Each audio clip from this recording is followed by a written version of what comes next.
जीतन राम मांझी हर बार किसी भी चुनाव से पहले बीच मझधार में खड़े हो जाते हैं। मझधार ऐसी कि ऐसा लगता है कि अब डूबे कि तब डूबे, लेकिन परिणाम उनके पक्ष में नहीं, इसीलिए वो रास्ता किधर का अख्तियार करें, इस पर भी सबसे बड़ा सवाल है।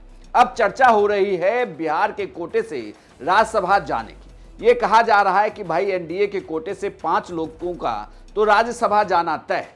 ऐसे में अब इस बात को लेकर चर्चा है कि जीतन राम मांझी की पार्टी से क्या कोई राज्यसभा जाएगा या नहीं जाएगा, क्योंकि जीतन राम मांझी ने यह सवाल उठा लिया है।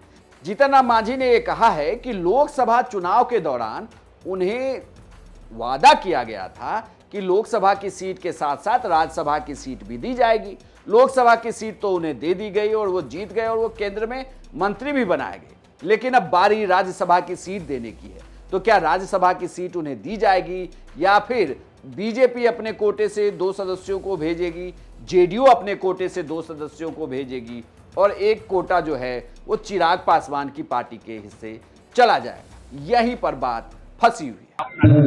मन से भी कहा कि अलग अभी हम नहीं कहते हैं कि नहीं मिलेगा, लेकिन अब सवाल है टीवी की बात रातें हम देख रहे थे तो उन्होंने कहा था कि भाई 2 भाजपा को और 2 जदयू को और 1 लोजपा की बात हो रही है।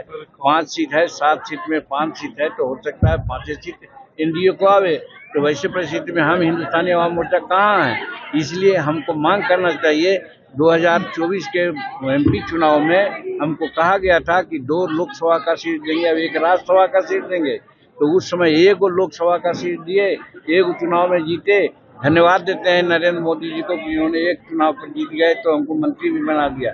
लेकिन आज राज्यसभा का सीट तो हमका ड्यू है 2024 के चुनाव, लोकसभा चुनाव के अनुसार ही। तो आज जब अप्रैल में 2025 में लोकसभा का राज्यसभा का चुनाव होगा तो उस समय हिंदुस्तानी अवाम मोर्चा सेकुलर को 1 सीट मिलना चाहिए।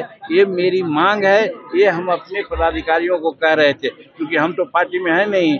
हमारा राष्ट्रीय अध्यक्ष इसके लिए मांग कर सकता है, हमारा प्रवक्ता मांग कर सकता है, हमारा प्रधान सचिव मांग कर सकता है, हम तो संरक्षक हैं, इसलिए हम अपने पार्टी के लोगों का ऐसा कह रहे हैं। मांझी तो ये तक कह रहे हैं कि अगर नहीं मिला तो छोड़ देंगे, आंदोलन का रास्ता अख्तियार कर लेंगे। लेकिन सोचिए जरा, अगर जीतन राम मांझी छोड़ भी देते हैं तो केंद्र की स्वास्थ्य को या फिर राज्य सरकार के स्वास्थ्य को असर क्या पड़ता है? सब सुझाव दे रहे थे कि अलग हो जाएंगे अगर नहीं मिलेगा इस तरह का। अब देखिए वो तो अलग बात है, जब तक संगठन हम लोग हैं, अलग अलग होने की बात वो नहीं कहे। आप लोग देखिए फिर ट्विस्ट कर रहे हैं।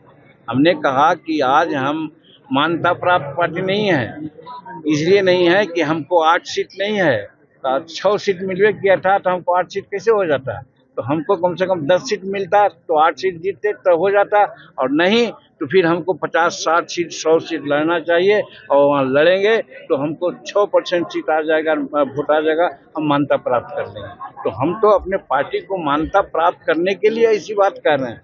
जीतन राम मांझी भले ही अपनी बात कह रहे हो, लेकिन अगर आप इससे पहले के देखें, लोकसभा चुनाव में भी तनातनी चली, लेकिन बाद में जीतन राम मांझी मान गए। उन्होंने कहा कि वो बिना शर्त एनडीए को समर्थन देते हैं, सीटें मिले ना मिले, 1 सीट मिली, चुनाव लड़े, जीत गए।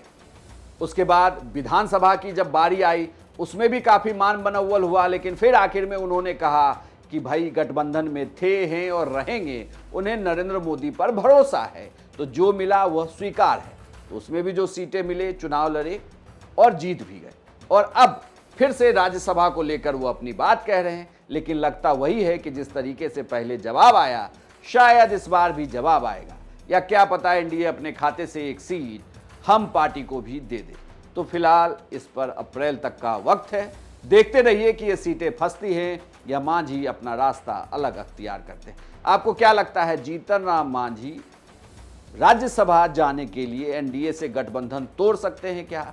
अपनी राय हमें कमेंट बॉक्स में लिखकर बताएं और बिहार की तमाम खबरों के लिए आप देखते रहिए सिर्फ बिहार।